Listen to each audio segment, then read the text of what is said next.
Assalamualaikum warahmatullahi wabarakatuh. Alhamdulillahirabbil alamin.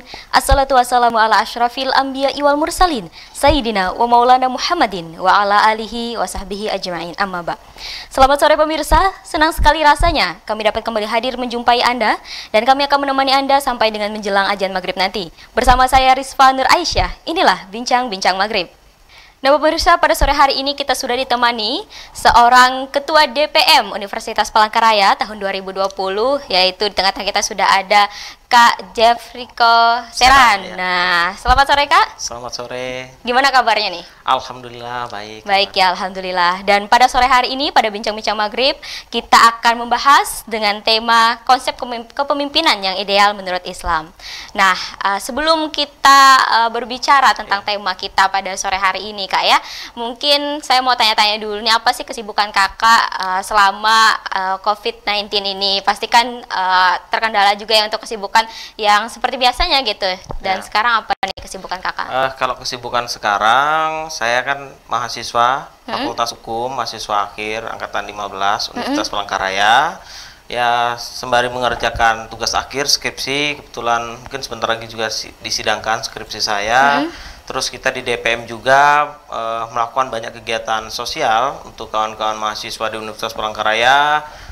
Pertama waktu itu kita memberikan bantuan sembako kepada mahasiswa, kemudian ada juga bantuan sembako dari alumni. Kita juga DPM ikut serta dalam membantu penyaluran ke mahasiswa-mahasiswa yang terdampak.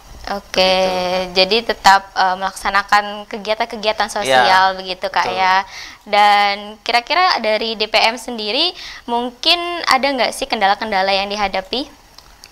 Kendala-kendala yang dihadapi karena memang saat ini susah untuk tatap muka dan sebagainya karena kendala COVID kan gitu, kita harus mengikuti protokol COVID.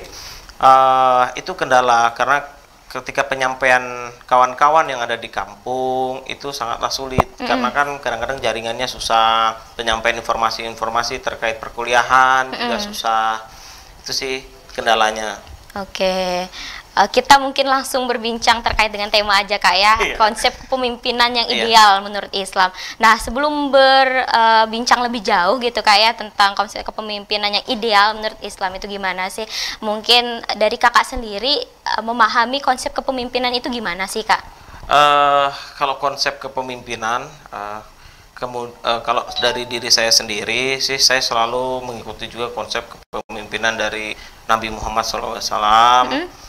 Di dalam konsep kepemimpinan itu, dia menerapkan 3 ya poin yang paling penting, yaitu amanah. Amanah itu dapat dipercaya, habis itu sidik, kemudian fatonah itu cerdas, dan tablik itu terbuka. Menyampaikan. Artinya di dalam kepemimpinan, kebetulan saya menjadi ketua DPM, diamanahkan oleh kawan-kawan, kunci utamanya itu adalah terbuka. Apapun itu, saya selalu terbuka terhadap anggota-anggota DPM dan kawan-kawan. Seperti itu sih. Itu konsep kepemimpinan yang Iya. memang Kakak juga terapkan gitu ya, yang mana menilik daripada sifat Rasul seperti Iya. itu, amanah, fatonah, tablik, Iya. kemudian sidik, seperti itu ada 4 gitu kan. Iya. Nah kemudian Kakak juga memandang gitu ya dalam menerapkan kepemimpinan yang sebagaimana Rasulullah contohkan itu, kira-kira sejauh ini nih Kak, kendala-kendala ataupun tantangan-tantangan yang Kakak hadapi itu gimana sih Kak? Iya, kalau saya kan sering membaca-baca juga buku tentang kepemimpinan secara Islam, kepemimpinan secara nasional, pemimpin terdahulu. Nah, seperti itu. Memang beberapa yang saya terapkan adalah yang pertama itu kejujuran, habis itu dan keterbukaan. Namun dari beberapa itu memang memiliki kendala. Kendalanya adalah ketika sekarang kan perubahan zaman beda dengan zaman dahulu itu, ada beberapa poin ketika kita terlalu terbuka itu ada beberapa sih mungkin dari anggota kita sendiri yang mungkin mereka memiliki pandangan yang berbeda dan memiliki keinginan yang lain. Tujuannya itu bukan tujuan utama dari kita berproses di DPM tapi ada tujuan lain, itu yang menyulitkan kita terkadang, menyulitkan kita untuk bergerak. Terkadang mereka malah akan menjatuhkan kita. Itulah beberapa kendala sebenarnya. Kita pun tidak tahu ternyata di dalam anggota itu ada beberapa yang memiliki memiliki tujuan lain masuk ke DPM itu. Nah, namun yang jelas dari hati kita memimpin sebagai ketua DPM itu adalah tujuannya adalah yang pertama untuk mengembangkan DPM itu sendiri. Yang kedua, inilah mungkin perjuangan terakhir saya di Universitas Palangkaraya karena saya sudah mau selesai. Harus ada yang saya tinggalkan perubahan untuk terutama ormawa lembaga di kampus itu sih. Oke. Sebelumnya memang sudah di DPM kah? Mungkin sebelum menjadi ketua nih atau di ormawa lain? Jadi dulu pada tahun 2018-2019 saya sebagai Gubernur BEM Fakultas Hukum. Kemudian tahun 2019-2020 ini kemarin saya diamanahkan oleh kawan-kawan di UPR itu menjadi ketua DPM. Memang sebelumnya sudah memimpin tapi di Fakultas Hukum menjadi gubernur BEM-nya. Nah, seperti itu. Namun memang berbeda antara kalau BEM, kalau di UPR itu kan dia ada beberapa ormawa. Kalau bicara BEM itu berarti eksekutif, kalau bicara DPM itu berarti legislatif. Nah, kalau saya dulu memang di eksekutifnya. Nah, kemudian sekarang di legislatif eksekutif yang mengeksekusinya. Kalau di legislatif ini lebih banyak cenderung terkait masalah pengawasan terhadap gerakan-gerakan eksekutif, kegiatan-kegiatan eksekutif seperti itu. Oke, kentara nggak tuh perbedaannya yang kakak jalani? Yang jelas sangat berbeda. Di waktu saya menjabat menjadi gubernur BEM itu saya lebih kepada eksekusinya.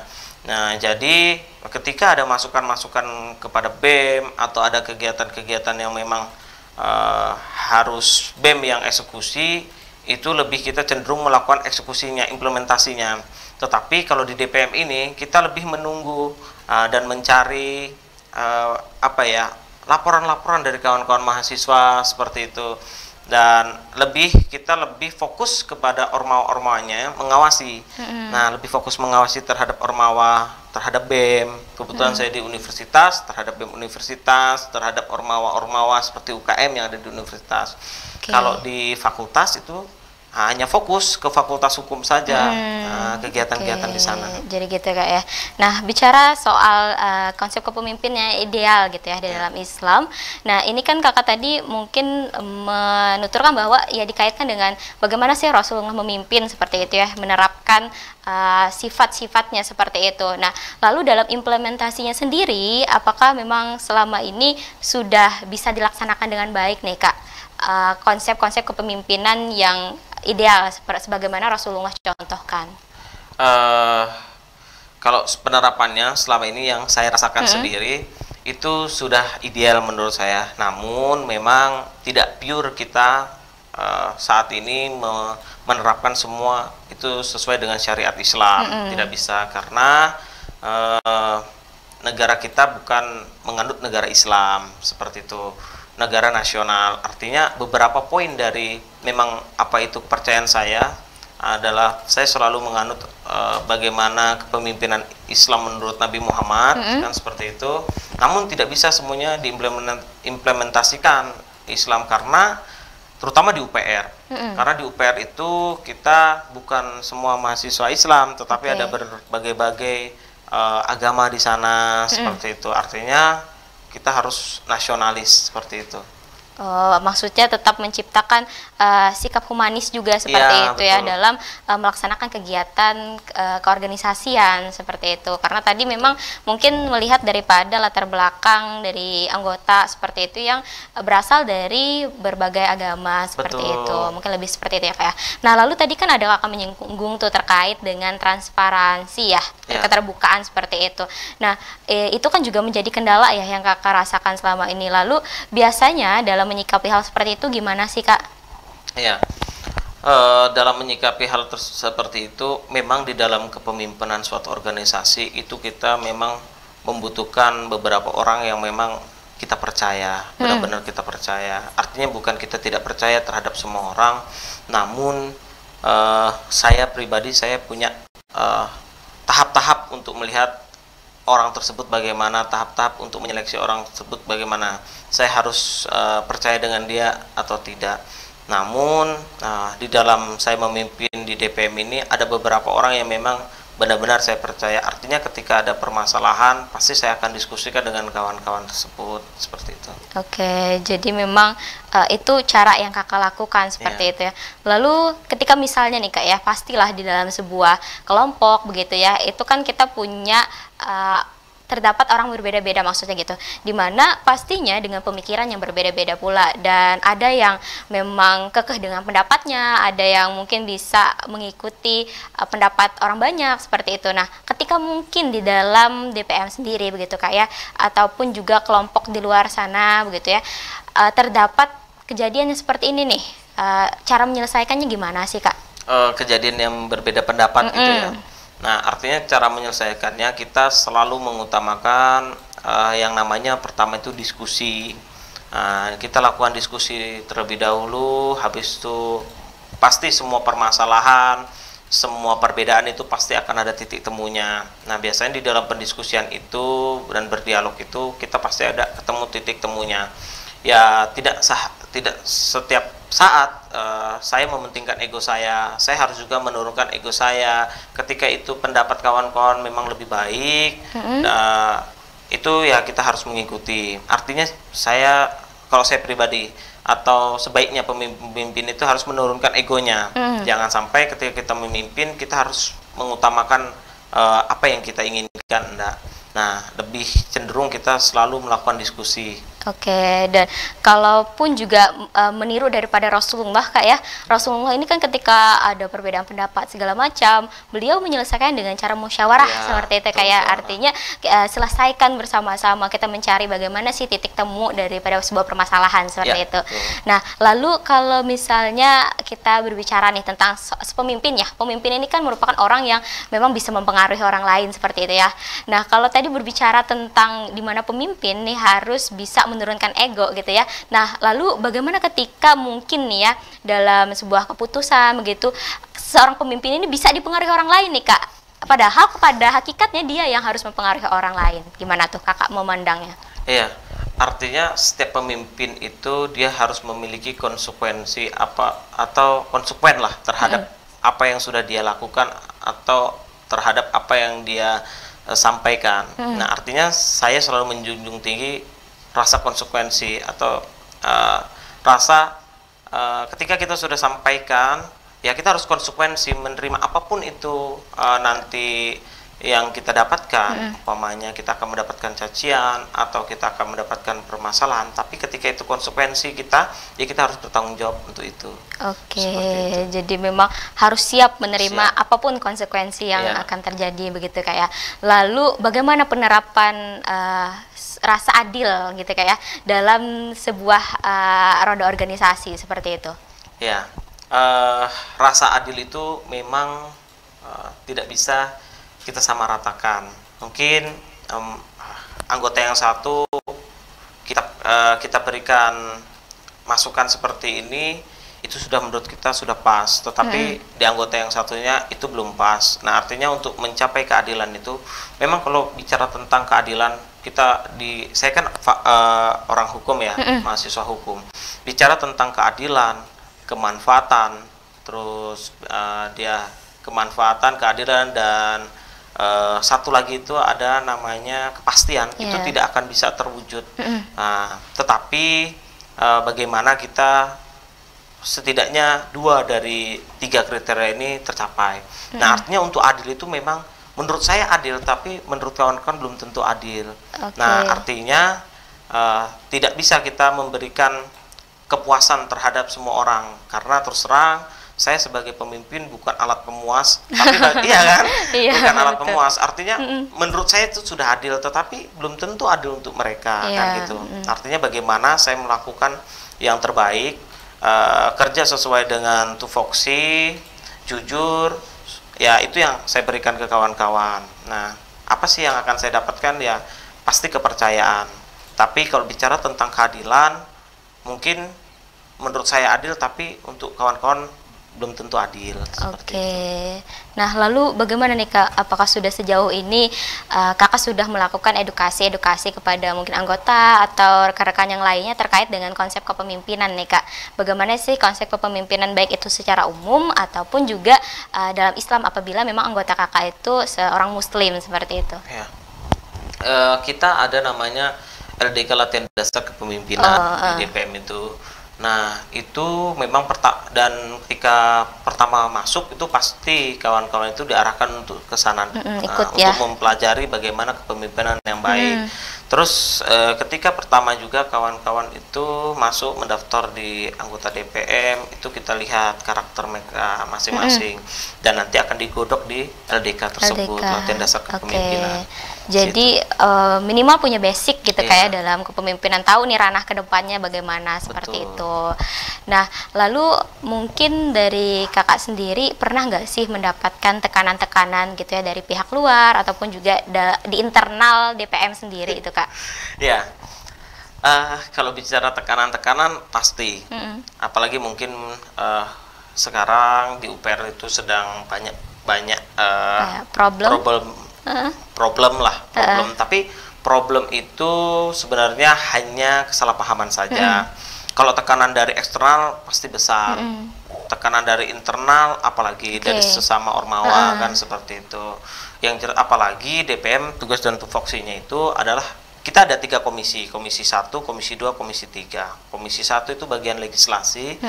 Legislasi itu pembuatan aturan, pembuatan undang-undang gitu ya. Komisi 2 itu bagian pengawasan, komisi 3 itu bagian pengembangan. Nah, yang paling berat adalah di komisi 2 tentang pengawasan.